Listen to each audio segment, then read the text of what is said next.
place that minute. So today we're going to talk about what are called hybrid orbitals, which is to say that orbitals are blending together. They are hybridizing. There are actually two completely different models for how electrons bond. There's the model you love and you're used to. You just didn't know it was called the localized electron model. And then there's a model that no one likes that I know of called the molecular orbital model. And we will barely touch on the molecular orbital model today. If you wanted to study molecular orbital model, you'd have to take a class on molecular orbital models pretty much in college. Your textbook spends a couple of pages on molecular orbital model. We will kind of just barely look at it. Hey, stop throwing paper at him. That's rude. And I'm recording the fact that just happened. Wait, you're recording right now? Yes, that's, yeah. So we're going to be on TV? No, you're not. It can't really hear you much at all. So first of all, let's talk about the localized electron model and hybridization.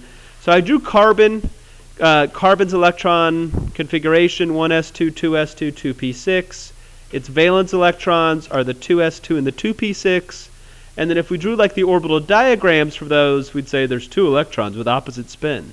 And then there's an electron, and an empty orbital. Do you agree with that? That gel with what we used to do. We spread them out because of Hund's rule.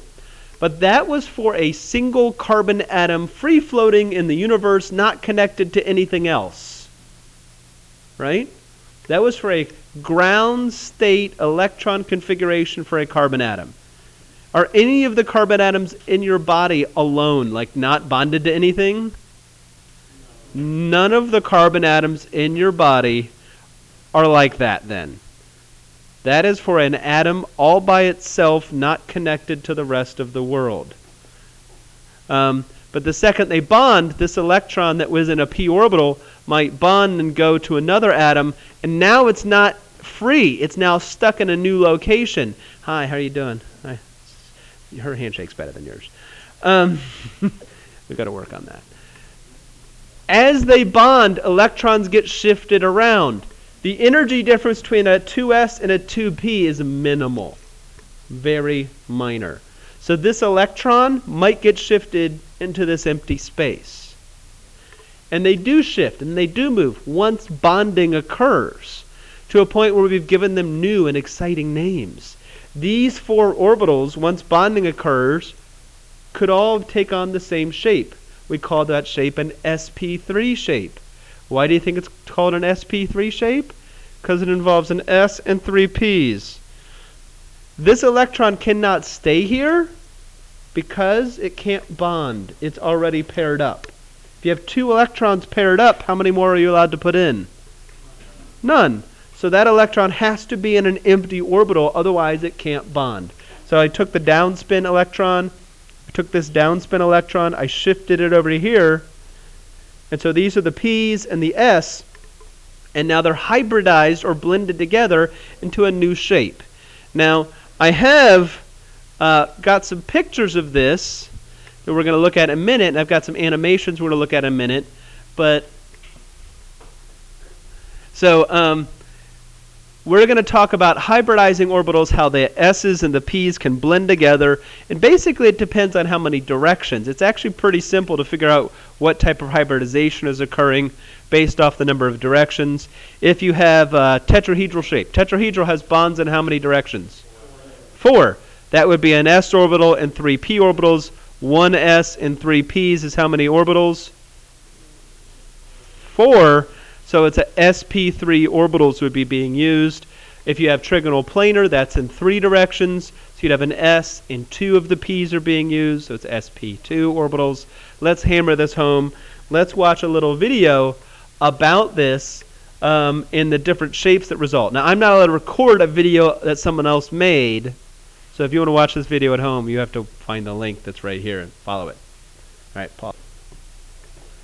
So if you have a molecule and you've just finished drawing its Lewis dot structure, I'm never asking you to draw this. I'm never asking you to draw that. Those drawings would be horrible. I can't even imagine how bad they would look. What am I asking? I might say, hey, you've just drawn methane, CH4. What is the Molecular shape for methane, CH4. It's tetrahedral. What is this hybridization? When I say hybridization, you say things like sp3 and sp3d2 and stuff like that. We're saying how did the orbitals blend to make that shape? Again, these two shapes got removed, set aside from the AP curriculum because they're still in debate, which I kind of find cool. So I've left them in there because I think that's interesting, that for years, like 10 or 15 years, they were taught as if they were true, and now there's mathematical disagreement about whether or not they are true. They haven't been thrown out, but they haven't been replaced. We know molecules exist in the octahedral family, but we don't know what's happening with the orbitals, so that's weird. All right, so I kind of like to still throw it in there. It's still in debate. There hasn't been a better thing to replace it yet, but they've kind of set that aside. So I think that's pretty cool. So you draw your Lewis dot structure, you figure out what shape it is, and then you kind of like can assign the hybridization to it pretty easily. You don't even really have to figure out what shape it is to figure out the hybridization. Say that you've got element X and it is going in 1, 2, 3 directions. I know my drawing is not very nice. 3 directions would be which hybridization? sp2. An S plus 2 p's is a total of 3. What if it was an unshared pair? That's 4 directions. It's electron domain, so now it would be sp3. Oh, what if there was a second bond? I think that's a T shape right now. That would be 5 directions, so that's sp3d. And what if I had, now it's square planar. Square planar is, so you just count the number of directions, including unshared pairs on the central atom. So you have 1, 2, 3, 4 bonds, 2 unshared pairs, that's a total of 6 electron directions. Octahedral, square planar, sp3d2. Yes. Not him first. I've talked to you enough today.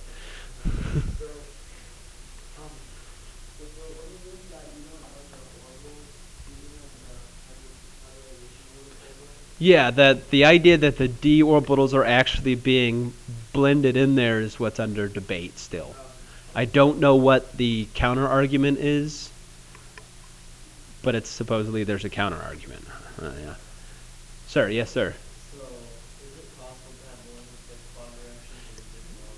There is one that goes in 7 directions. It's called like a heptahedral or something goofy, but that one's just as fictitious. It's like out there on the edge of possibility. We don't do that. As you notice, I didn't include it on the diagrams or anything we've been looking at. But there is a 7-direction molecule. No, it's still just using another empty D. Because there's 5 d orbitals. We've only used 2 of them. But we're not doing the hybridization with that high. No, because you can only have bonds going in so many directions before we've used up the available space. So electron domain geometry follows right along with the hybridization. The only problem is sometimes, notice how I've written the hybridization down here one way or the other way. dsp3 versus sp3d. I've written it that way because if you look at your textbook, I think they do it this way, while everyone else on the planet does it that way. It's just a thing where the author writes it one way because that's how they feel it should be written. It doesn't really matter. I think if you said sp3d versus dsp3, people would still count and go 1 plus 1 plus 3 is 5. Not a big deal. Cool? Is that really that big a deal on top of everything else? Not if you have everything else. If you don't have everything else, then it's just another stressor in your corner of your box. Yeah? I've never seen anyone go P3S, but for some reason they do the D first. Why do they do the D first? I don't know, Wahaj. I don't know. Sorry. All right. So, if you look at like the whole family, everyone here, everyone in that whole group, whether it's linear, T-shaped, square planar, square pyramid, or octahedral, sp3d2, etc., etc., etc. We are adding angles, and also I don't have anything in the notes at all about angles, but you need to know the angles. So if it says square planar, the angles are now 120. If it says tetrahedral, it's 109. You may notice, if you're like really super observant, while this says 109, that says less than 109. Yes, sir. Square planars? Square planar, yes, 90s. Oh, I was looking at trigonal planar. I was thinking trigonal planar. Sorry. Trigonal planar is 120. Square planar is 90, not 190. Oh my God. Sorry, guys. We miss you. Well, I do, at least. As we look at the angles, why do they get slightly shifted? It's not terribly important to us. If you said 109 for any of these, I would be like pretty happy. But this pair of electrons is a stronger repeller than that bond is. So instead of 109, it's 108. 109, 108. You can't see me, but I'm bending my arms just slightly. And in the two extra pairs, the bond is bent just a little bit more. The other thing we're not getting into, and this is a good thing, as you shift down the periodic table, those angles also change. So if it was a bent for oxygen versus a bent for sulfur versus a bent for selenium, the angles aren't the same. That's in reality. We're not dealing with reality. We're dealing with AP chemistry. So we're going to pretend they're the same, but if you were actually looking at the molecule of selenium, the angles are flatter. They're not as definite. Why is that? Okay, I'll answer your question, Andrea. This is a good one. That's because as you get down the energy levels, those bonds actually end up being farther and farther apart. So if you're on the second energy level, they're really close to the nucleus, and so the bonds are actually close to each other and would impact each other. If you're on the third energy level, you're farther from the nucleus, so therefore the bonds are farther apart, so they have less impact on each other. If you're on the fourth energy level, the bonds are farther apart because the energy levels are farther apart, so now the angles don't matter as much because they're not. Really what ends up happening is they become more flexible, unlike me. So we're not getting too crazy into that though. All right, so that kind of is the end of our hybridization as far as the sp3. Now we're going to talk about what the heck is going on energy-wise with double and triple bonds, and some of the new mathy names for them. So a bond forms. Hey, how you doing? Much better handshake than you, by the way. You need to take lessons from her. So here's a single bond. Do we agree? One bond. If we tried to make a second bond, can it go here? No, it's got to go here, above, or it's got to go below. But it can't go here because there's already electrons there. True? So the next electron pair has to go around that existing bond. The first bond is a simple bond to form. It's called a sigma bond. It doesn't have much energy involved with it. But the second one has to occupy space around that one. And those second and third bonds, or the double bond or the triple bond, those are called pi bonds. And they involve a different energy quantity. Again, we're going to watch a little animation. We're going to follow this link that's here. Feel free to click on it if you have some sort of magic pin of your own. I'm going to pause. And so I think I'll tell that joke for the rest of the year, because that was a really good joke, right, guys? I know. You can stop laughing now. So the pi bonds above and below, behind and in front, it's kind of a weird idea. They have slightly different. Now, one thing about this, though, is you have a sigma and pi bond. Say that the sigma bond in my hand, which you can't see in the video, I've got the C2H6 in my hand. The one between the carbons, that sigma bond has an energy associated with it. Say it's 240 kilojoules. The double bond has more, but it's not double. It's not 480 to break the double. It's maybe 320.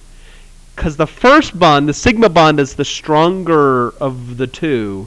The double bond is weaker because it's around the sigma. It's not as tightly bound.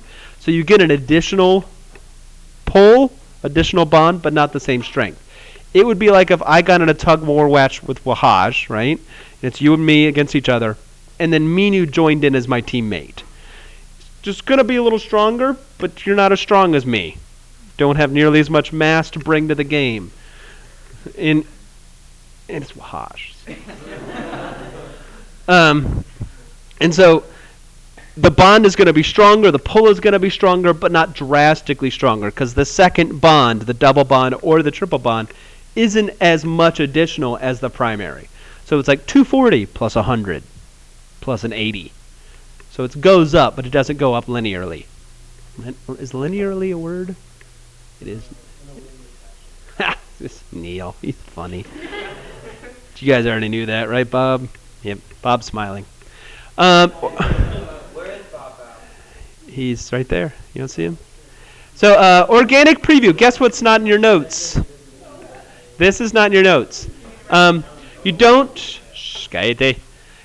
need to write this down because every time an organic compound name is given, so is the formula. But it's not a bad thing to know, like meth means 1 carbon, eth means 2, prop means 3, bute means 4. People often come up with little mnemonic devices to remember things. After 4, it's easy though. It's like penta means hex, hept, octa, nona, deca. So once you get it past 4, it just the prefixes fall in line with what we primarily know. But meth, eth, prop, bute, most people aren't very familiar with those. Monkeys eat peeled bananas. People do that just to keep them in the right order. Go MEPB, meth, eth, prop, bute. It means 1 carbon, 2 carbons, 3 carbons, 4 carbons. The other thing you keep in mind is that if it's all single bonds, you got to max out the hydrogens. If it's all single, I say single, you say. So if it's all sigma bonds, you got to max out the hydrogens. So if it's a prop, that would be 3 carbons, and then there have to be enough hydrogens. How many bonds does a carbon need on it? 4. So that would mean that there's 3 hydrogens here, 3 hydrogens here, and 2 hydrogens there. H, H, H, H, H, H, H, H. How many sigma bonds is that?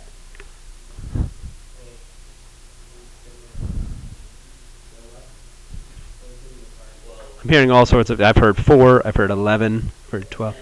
1, 2, 3, 4, 5, 6, 7, 8, 9, 10. Yeah. Yeah, 10. Just a slow count. Those are the parts where people feel silly, like Josh counted to 12 on that somehow. I don't know how he did that. Just do a slow count. Quite often people will like make a mark on each one they've counted and don't distract them while they're doing it, especially for the big ones. Organic chemists are incredibly lazy. Don't tell Mr. Shangri I said that. What they tend to do is leave off the hydrogens. They come up with a very simplistic line structure. This is represented by this in organic chemistry land. C3H8 and that are the same thing. What? How is the chevron the same thing as that? Or C4H that's C4H10? Yeah, H10. Because every angle is a carbon and every end is a carbon, and then the rest have to be hydrogens to fill out the carbons.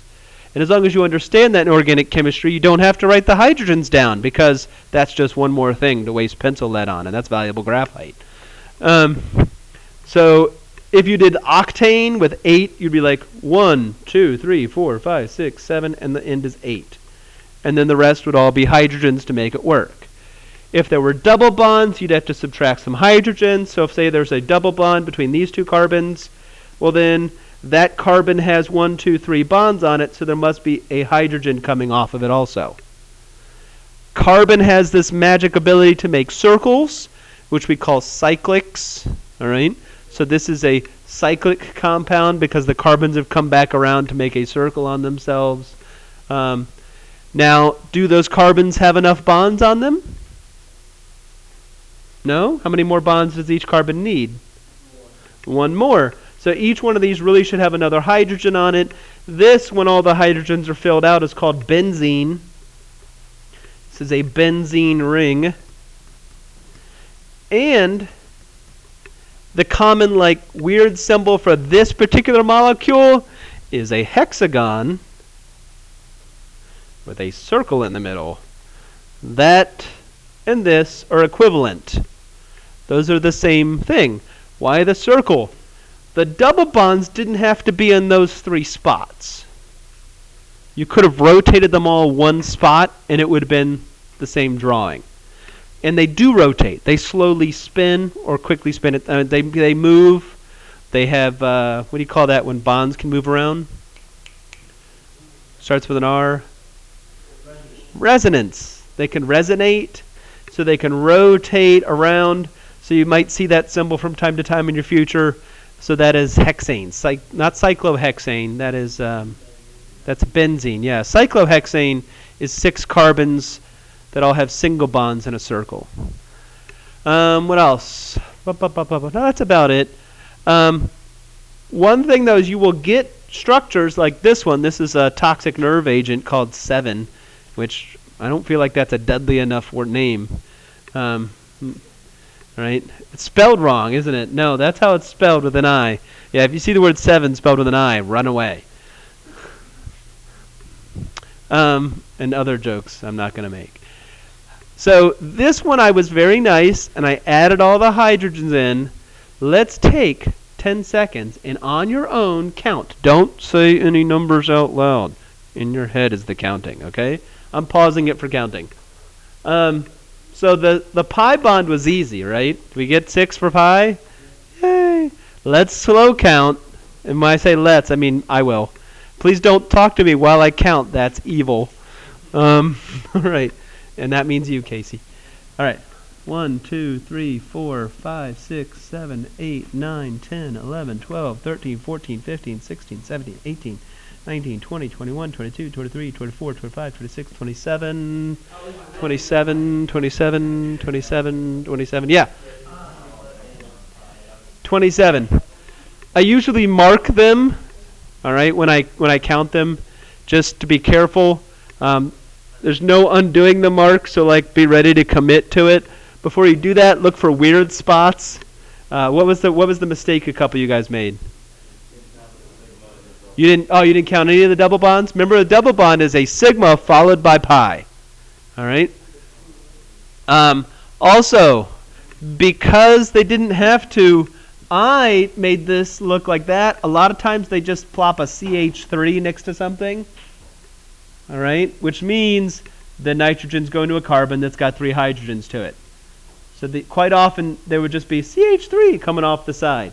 Because that little methyl, that one little carbon with its hydrogens, is so super common that they just get tired of making it. All right? And it might not be important. It might not be where the reaction's taking place. It's just kind of on the side. It's not completely controlling the molecule. Let's look at the next one, aspartame. But, oh, wait. There we go. Now let's look at aspartame. Notice that there's lots of hydrogens missing in action. Feel free to figure out all of the missing hydrogens before you start to count. I'm going to pause and figure them out. I'm going to not pause and figure them out. I'm going to add them on. This carbon, does this have enough right here? Let me find my pen. Does this carbon have enough? It's got 4 bonds. What about this carbon? Nope, it's only got 2. This is a regular bond. This guy I'm pointing at right now, it's just coming out of the board. All right? It's coming out of the board. It's not going back in. But that carbon that I'm pointing at is going in how many directions? So there's got to be a hydrogen because carbons have to have 4 bonds. The next carbon has got a double bond and 2 singles, so that's 4. The nitrogen has enough. This carbon needs 1. This carbon needs 2. 1, 1, 1, 1, 1. Did I miss any? No. I am going to be lazy and not write H, H, H, H, H, H, H, H. There's not going to be H all over this, but you can tell where the bonds would be. And then you come back. You start counting. I always start with the pi bonds before I start crossing things off left and right. Pi bonds are much easier to find. How many pi bonds?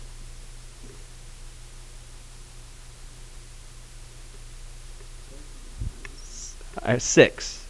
6 pi bonds. We have 1, 2, 3, 4, 5, 6.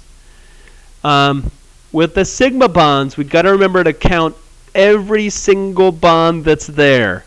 So I'm going to start over here for some reason.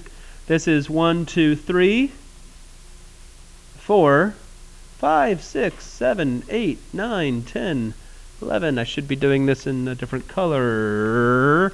12, 13, 14, 15, 16, 17, 18, 19, 20, 21, 22, 23, 24, 25, 26, 27, 28, 29, 30, 31, 32, 33, 34, 35, 36, 37, 38, 38, 38. I feel like I missed one.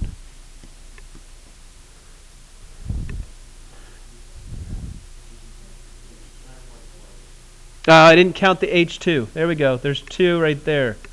Yep. That's the hydrogen, and then I crossed it off.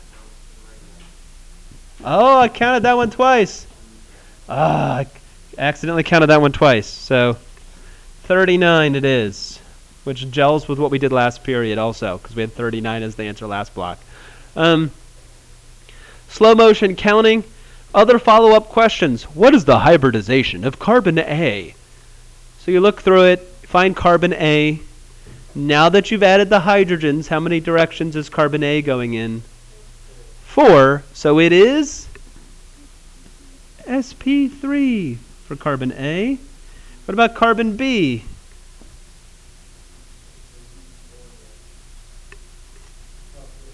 Three directions, sp2. And it has a pi bond, but a pi bond isn't a third direction. Just adding the hot dog bun around the hot dog. Which that reference made no sense to those of you who weren't in the classroom. What is the hybridization of nitrogen C? Nitrogen C is evil. I'm going to pull that out over here. So you have the nitrogen to the carbon, to a hydrogen, to a hydrogen, and nitrogen has 2 extra pairs on it.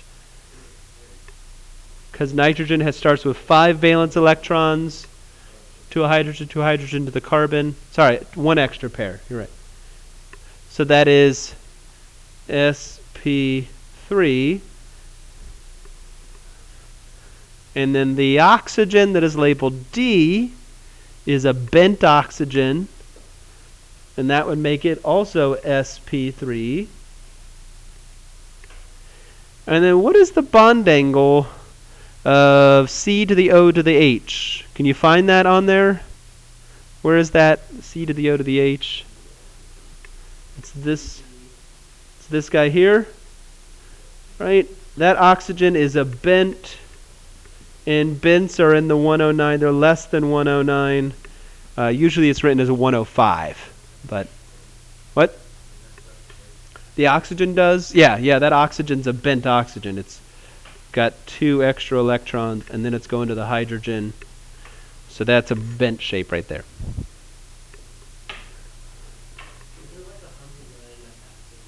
Yeah. Sometimes people write that's 109.5. Those angles, it irritates me when they get specific on the angles, like to a decimal, because they're not. How do I say this? We pretend that they're sticks sitting still. But this is not a stick. It's a pair of electrons that have some flex to it. Right? And so anytime anything comes up to that, that bond's going to bend and flex and wave back and forth like a limb in a tree, storm, wind, me speak bad. And I'm recording it, so that's good too. So about 109 I think makes the best sense because it's flexible. I'm going to pause for a minute because I'm about to hold up a molecule and you won't see it in the video, so that'd be foolish. So, I now need you to take pretty much everything you know about bonding and set it in a little box on the side and ignore it. Because everything you've learned about bonding pretty much has been the localized electron model. that when bonds occur, they go between two atoms, and then those electrons are stuck in that bond between the two atoms. The molecular orbital model completely takes all of that and just says, what if it was a different way? Let's do it like a mathy way. Let's only do math. Let's talk about the energy diagrams involved in the electrons. This is much more an energy diagram model, and I don't like it. I was really happy when the AP College Board decided to really reduce its importance down. So here, let's kind of explain it this way. So say you had two hydrogen atoms and they were going to bond. How many electrons does a hydrogen have? One. And it's in what energy level, what orbital, all that sort of stuff? It's in a 1s, and there's one. And there's two hydrogen atoms, so each of them have a 1s electron, right? And the 1s has a certain amount of energy. And this is the one hydrogen atom, and the other side is the other hydrogen atom. And when they bond, those electrons are going to be shared in common. But bonding only works if there's an energy release. Do you remember when we did bonds form, energy is negative, it's released? Well, so the new bond, the electrons move from this position to a lower energy position as they bond. So this is before the bond on these lines, and then afterwards, less energy, and energy is released. So in the formation of that sigma bond, energy is released. Good so far? What if you tried to make H2 with a -2 charge? How many electrons are there now? Louder? Four. And so you have the original two, but they would already be 1s2 and 1s2. So there's no space for these electrons to come into here, so they go into a different type of orbital called an anti-bonding orbital. What do you think an anti-bonding orbital does to a bonding orbital? Breaks it.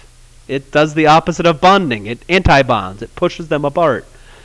And right now we have two that are bonding and two that are anti-bonding, and since that's equivalent, they would cancel each other out, and hydrogen with a -1 charge doesn't bond to hydrogen with a -1 charge because they don't need each other. They've already gotten their noble gas configuration achieved. So that's kind of complicated, and that's just hydrogen to hydrogen. What if we dealt with, next page, oxygen? So oxygen, we have to have a more complex energy diagram. Why does the energy diagram have to be more complex? Oxygen's valence shell is 2s2, 2p4. Do you agree with that? And so that is 2 electrons. Did I do that right? 2 that are spin, 1, 2, 3, and then the fourth one. Oxygen usually does this thing, doesn't it? O2. It bonds to itself. So somebody came up with a brilliant idea that, if you could make an energy diagram for the S's and the P's and have them go in orbitals, man, we could probably make an energy diagram for the bonded electrons between the S's and the P's. And that's what this glorious piece of artwork here is an energy diagram. And so first we place the electrons before bonding. Here's the S's. Remember, there's 2 of them. And for the P's, there's 4. And then for a second oxygen atom, you'd put it on the other side. And I'm changing colors.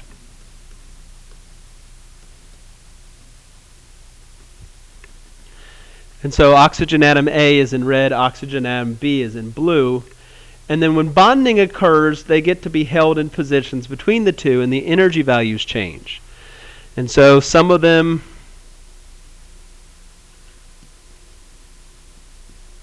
changing colors is going to be painful here. You know what? I'm going to go purple, because that is halfway between blue and red. When bonding occurs, the first 2 electrons get pulled into a lower energy, and then slightly higher. But how many total electrons do I have? I have 6 from the one oxygen and 6 from the other, so I have a total of 12. So we slowly fill up the energy diagram until there's 12. I've got 2 left. What would you do if you had 2 orbitals and 2 electrons? Spread them apart. So those electrons are not paired up with anybody else. And that's the one key we're going to take away from this. That's the one key we're going to take away. Those electrons are not paired up, which is what we're going to use to explain a term called paramagnetism versus diamagnetism. All right? Para versus diamagnetism. Liquid oxygen is attracted to a magnetic field. Liquid oxygen is attracted to a magnetic field. You can get it to float in between a large, strong magnet. It'll stay there as it boils and becomes a gas. But liquid nitrogen will not. What the heck? Liquid nitrogen would have how many electrons? A nitrogen is S2P3, so it has a total of 5. But if it's N2, there'd be a total of 10, and you'd go 1, 2, 3, 4, 5, 6, 7, 8, 9, 10. And every electron would be paired up versus the ones that are not paired. And this is what we believe is going on, is that there are some unpaired electrons versus there are all paired electrons. So if you have unpaired electrons, you have I got to zoom out so I can find where the actual term is. We have what's called paramagnetism. Where it is, right here. Paramagnetism indicates that there are unpaired electrons. And I really wish it was called unparamagnetism. Why do I wish it was called unparamagnetism? Because there's unpaired electrons. But it's called paramagnetism, which sounds like there should be pairs of electrons. I feel like they named it wrong. I didn't come up with the name. Sorry. Versus the other term, diamagnetism, indicates that there are pairs of electrons. Diamagnetism, not attracted to magnets. Not attracted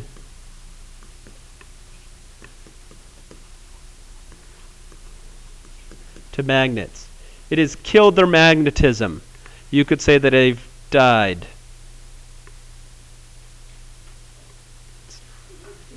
Diamagnetism, their attraction to magnets has been killed. It's the only way I ever remembered this, because those two terms are so foolishly similar that I had to come up with a way of remembering which one was which. Because paramagnetism sounds like they should be paired, but it's the exact opposite. It should be called unparamagnetism. So then I focused on the diamagnetism, means they're not attracted to a magnetic field. If you have a pair, this one and that one cancel each other out. Do you understand how magnetic fields work? Okay, I got a yes from Neil. The other 19 people in the room, do you understand how magnets actually work? Like, have you ever thought, like, I've got a magnet, just sticks to the fridge. It's awesome. It has to do with the electrons.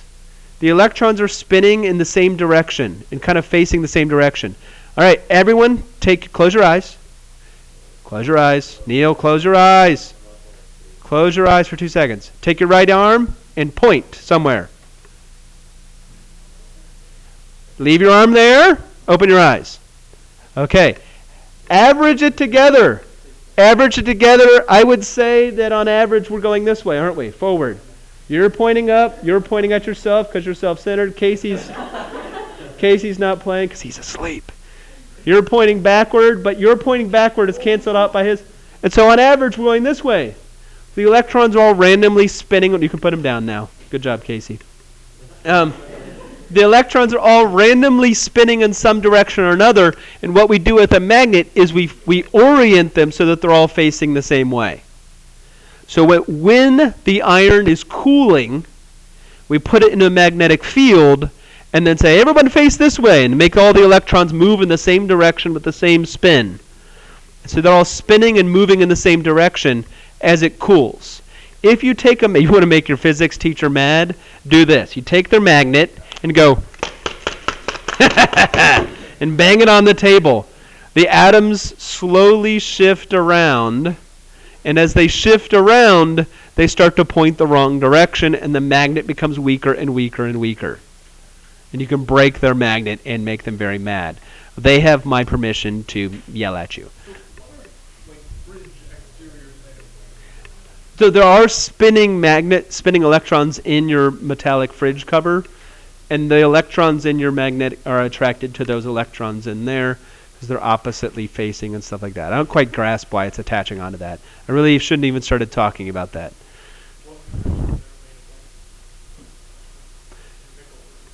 Why does iron do this so well? Iron has a whole bunch of unpaired electrons in its d orbital. It's often mixed with some of the other elements nearby that do similar things. This oxygen has an unshared pair. So what are you getting out of this whole molecular orbital thing? The difference between diamagnetism and paramagnetism. You are not getting an energy orbital diagram and filling it out. Okay? You are not being given molecules. If something says like, why is oxygen attracted to a magnetic field while nitrogen is not, you're discussing the two terms paramagnetism and diamagnetism. You're not trying to draw a molecular orbital model energy diagram at all. Okay? All right. All right, Bob. All right, Andrea. Who said Andrea? I don't know. That's why I just like the Zarate. All right. Goodbye.